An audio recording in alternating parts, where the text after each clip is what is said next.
say, every day is for the thief, one day for the owner of the house. But ICPC, the Anti-Corruption Commission, has reversed the role. It is now every day for the owner of the house. If you're involved in bribery, over-invoicing, or any shady deal, the day of reckoning has come. ICPC, the Anti-Corruption Commission, is watching you. If you're reported for any corrupt practice, you'll be investigated, prosecuted, and punished. Corruption is harmful to our nation. Join the campaign against it by reporting any corrupt practice to ICPC, the Anti-Corruption Commission. Let we join hands with ICPC, make them better. Hello viewers, welcome to another exciting edition of the 20th anniversary series of Corruption Must Go, ICPC's Public Enlightenment Program. I'm your host, Hawa Garba. Today on the program, we shall be looking at how the youth can contribute to combating and preventing corruption to secure their future, and how ICPC is engaging them in its anti-corruption strategies. We shall also bring you updates in the world of anti-corruption and more.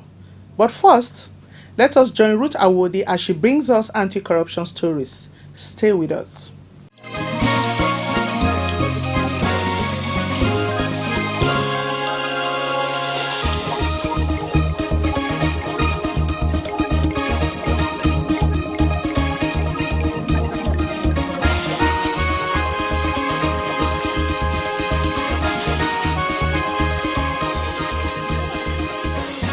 Welcome to this segment on anti-corruption stories. I am Ruth Awodi.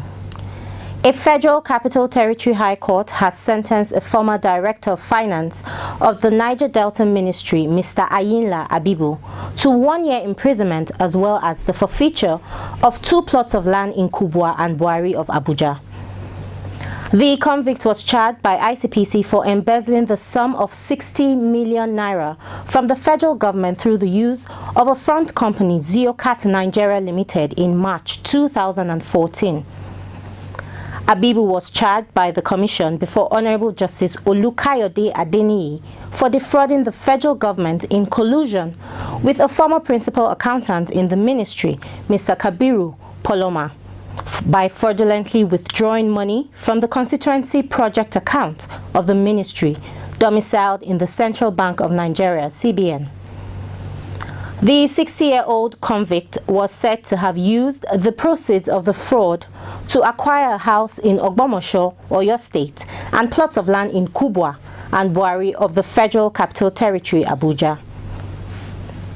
Before his sentencing, the defense lawyer Abiola Akinwale pleaded with the court to be lenient with the convict by granting him a lighter sentence, as the convict falls amongst the age vulnerable to COVID-19. The defense lawyer further told the court that a longer sentence would quicken the death of the convict's aged parents, who were 99 and 92 years old, respectively. The ICPC counsel, Mr. George Lawal, while conceding the powers of sentence to the court, stated that the grievous nature of the crime committed by the convict demanded that he should be punished accordingly. Lawal argued that a lesser sentence might fail to serve as a deterrent to would-be offenders.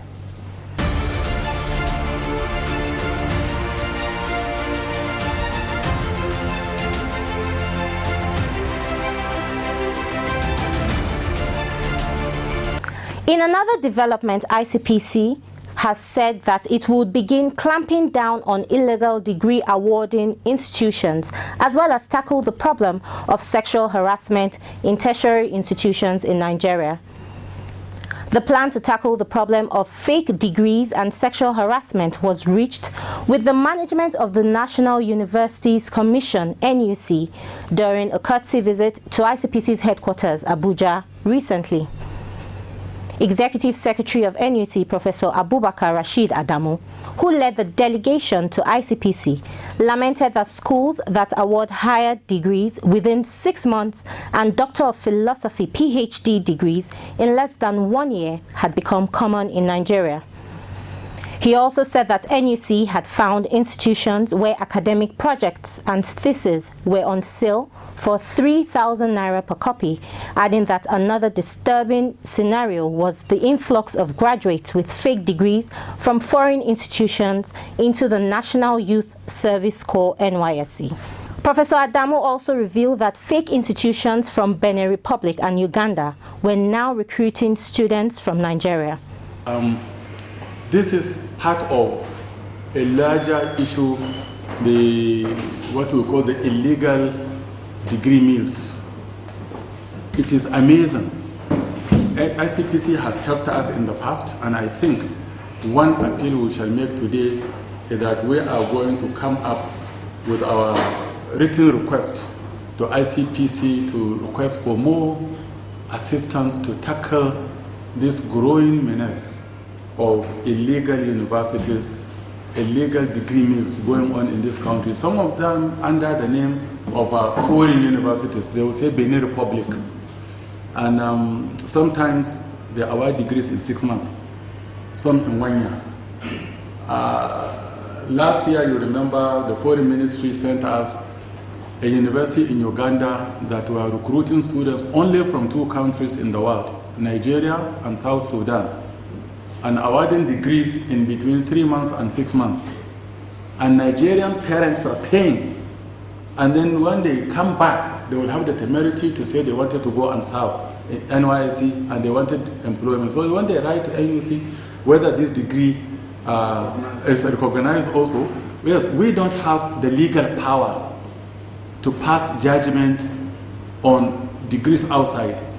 But when we relate with them, we also know that no university, no country, no quality assurance system will recognize such a. So ours will always say no. Our degrees in Nigeria are run for 4 years.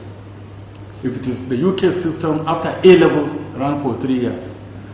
If you go and earn a degree after secondary school in 6 months or in 3 months, you know you are joking. Chairman of ICPC, Professor Bolaji Owasonye, said that the commission would partner with NUC to tackle the menace, stressing that it was fraudulent for people to parade fake degrees. So I think it's a combination of approaches. The NUC setting the standards, and universities, if they don't have those softwares, how would you know that one project with the number of universities we have, that project can be submitted 1,000 times? Yeah. That's why it is so cheap, 3,000 naira, because they are counting on the volume. Polytechnic will use it, the College of Education will use it, university will use it, innovative enterprise institution will use it. Some will even use it for assignment, and you pay 3,000 naira. So it's really bad. So we're quite happy to design, working together to design some kind of strategy. The NUC probably has a head start because from your work, you know places where fake universities have been advertised. He also urged NUC to help domesticate anti-corruption studies developed by ICPC through its Anti-Corruption Academy of Nigeria, ACAN, in tertiary institutions curriculum, which had already been embedded in secondary school curriculum. That will be all on this segment. Corruption Must Go continues with Hawa. Stay with us.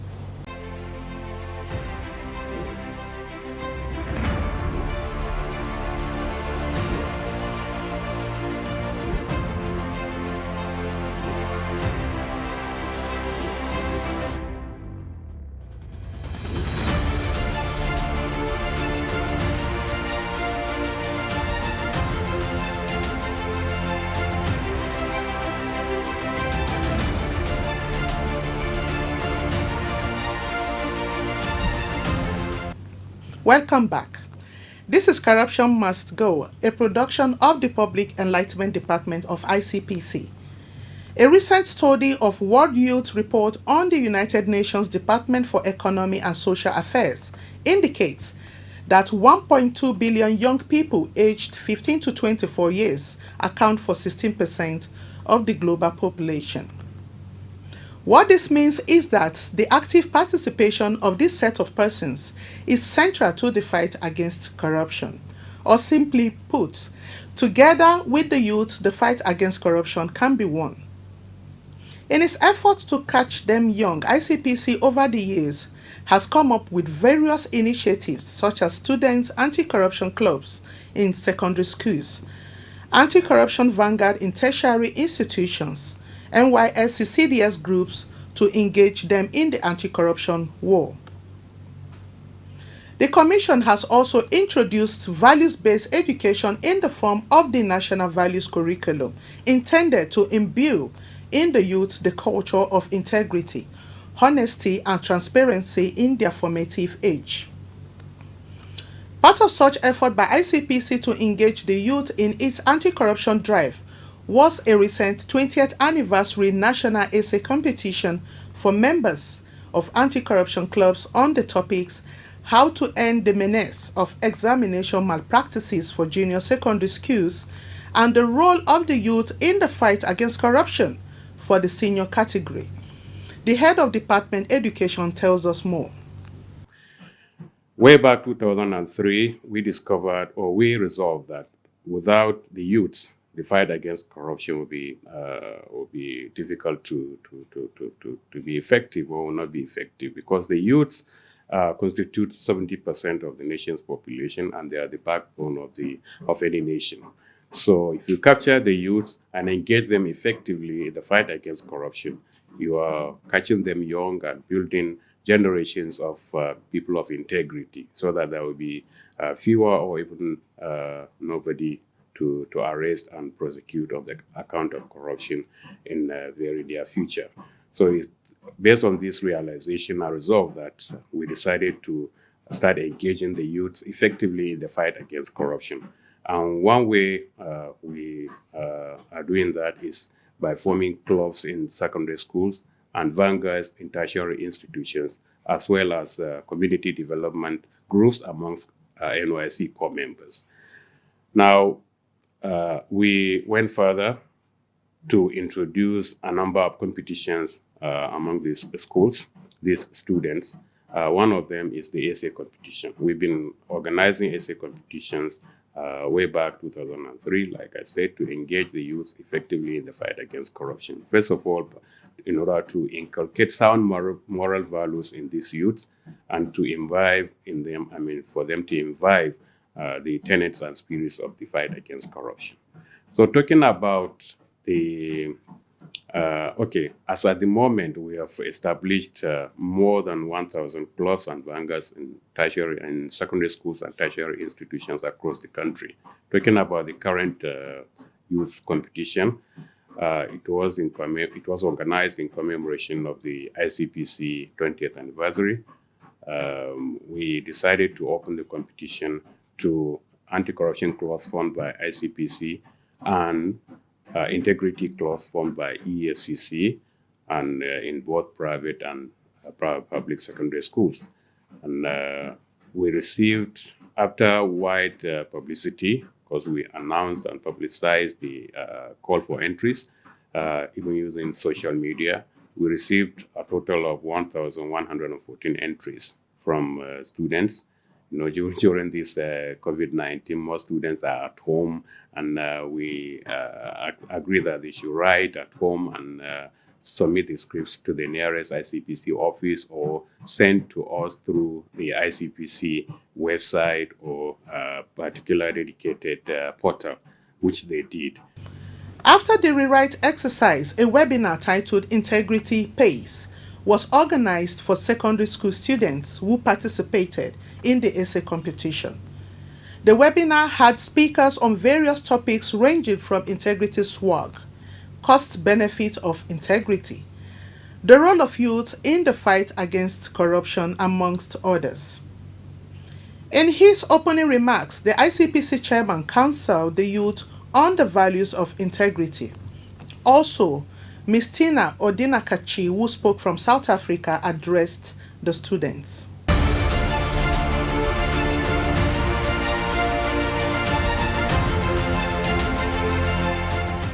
I want to start by congratulating those of you who were shortlisted from the essay competition and who have had a chance to try and prove to us today by the test that you have written this morning that you are the author of the submission that we received earlier on. I want to say best of luck to all of you. My name is Bolaji Owasanwoye, and I'm the chairman of the ICPC. Let me start by thanking you for participating in this competition, which is about values and integrity and the role that ICPC as a commission plays in this regard. Values, of course, as many of us know, are principles that defines a person's character, and society considers these principles when they are positive. The society considers them as worthwhile and valuable for advancing society. Whether you win or not is not the issue. The issue indeed is that you reflect on the things that you have said and that you have written down as those things that a country needs to do to move forward. And you would have to practice what you preach and walk the talk. So it's a negative value for you to think that the reason you are backward is because another part of the country is holding you down, or is that somebody else in your family is holding you down. There are other things that you need to do in order for positive values to translate into progress, development, and in quote, profit. When I say profit, something that benefits you. One of those things that you must have is discipline, the ability to follow instructions. I always say to my children when they were in school, they're all out of school now, I always said to them, to obey is better than sacrifice. It's a scripture, but it's very true. The discipline. If you obey the very first time, for example, you study very well and you do not fail a subject, you don't have to worry about next session when the syllabus may suddenly change without notice to you. And the teacher may suddenly change. And the teaching style may suddenly change. Or some people who ought to have graduated maybe last year when there was no COVID, they were playing, they were indisciplined. This year there's COVID now. Nobody knows what is going to happen. So that is why the elders say a stitch in time always saves 9. Do what you have to do on time and do it well the first time. So discipline, to follow instructions, the ability to exercise self-control, to act in accordance with acceptable standard of behavior, and to focus on the things that build and unite and not the things that divide. The third principle, of course, is diligence, the ability to be thorough in your work. Anybody who just like to gloss over things, they hardly make progress. Because it means that you settle for less than the best. I want to encourage all of you who are being selected to join this webinar this morning. We are going to be listening to other speakers. I want to encourage you that you never settle for less than the best. So integrity means making sacrifices, going out of your way, bearing the pains and the brunt and all the hurts from doing the right thing. So it means you're upholding what is just, you're upholding what is right. For me, that is integrity. So why should I uphold integrity? That will be the next thing. Why should I uphold integrity? There are basic salient things why you should uphold integrity. Number one, nobody wants to identify with anybody who is dishonest. So when you are honest, everybody wants to identify with you. So for me, the fundamental values of integrity, number one is honesty. You must be honest. You must be sincere in all you do, because we know in a school setting, honesty plays very, very key role. Because in school, you must be honest, do the right thing. If you don't do the right thing, the teachers wouldn't be happy with you and the school management. So we must be honest. Then the second value is you must be trustworthy. If you're not trusted, if you cannot be relied upon as an individual, as a person, nobody will want to have any dealings with you. All right? You have to be fair as well. That's the third point. You have to be fair. And what does it entail to be fair? It means you're not partial. you don't show favoritism, you don't discriminate. That is what it means to be fair. So are you fair?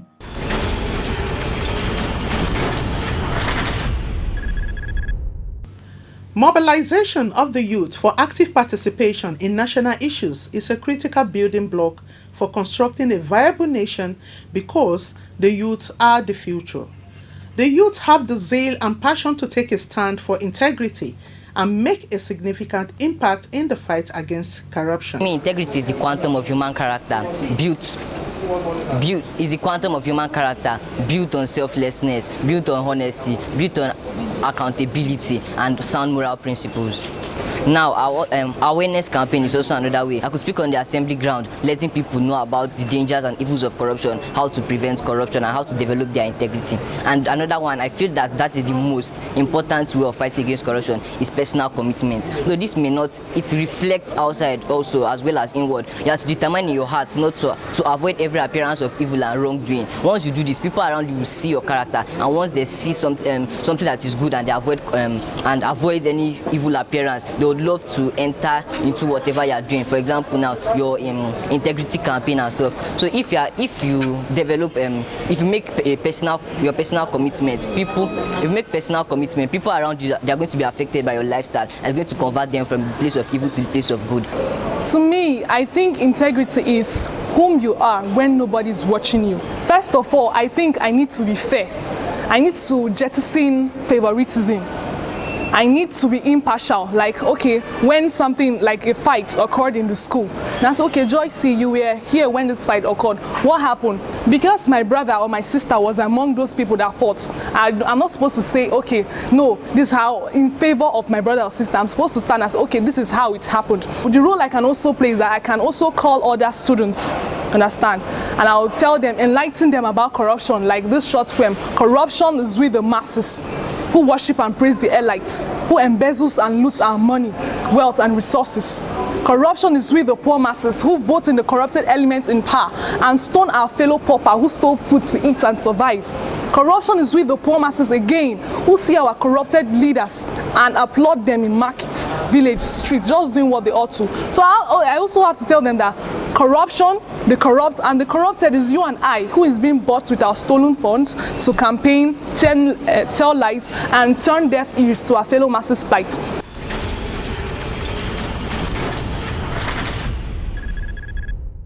As earlier mentioned, the youth are an important segment of the population. They are the courier through which societal traditions and culture are passed down to the next generation. Their energy, inventiveness, character, and orientation define the pace of development and state of a nation. They are a force of change and are usually at the forefront of challenging the status quo. ICPC, on its own part, find it enterprising in engaging them in its effort to rid the nation of corrupt practices. The Commission is hereby urging every youth to take a strong stand against corruption at all times, to always act with integrity and report all acts of corruption to ICPC. Yes, together we can win the battle against corruption.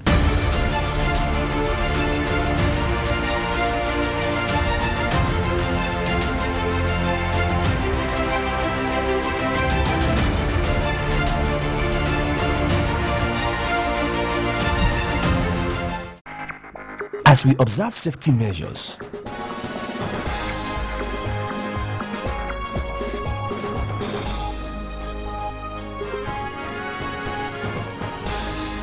and support our health and frontline workers in fighting COVID-19, corruption, abuse of power, diversion, and misuse of public funds approved for mitigating the impact of coronavirus must be exposed. Be a coronavirus whistleblower.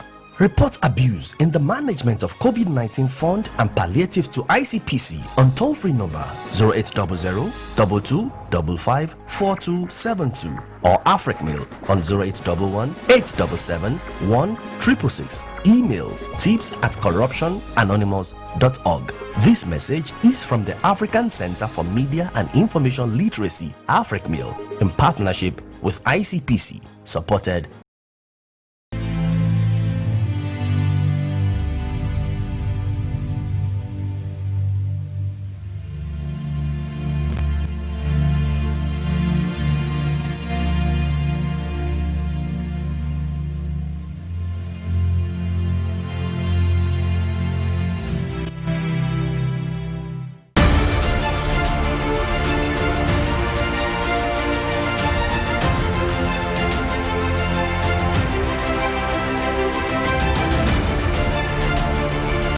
That's our package for this week. Stay safe.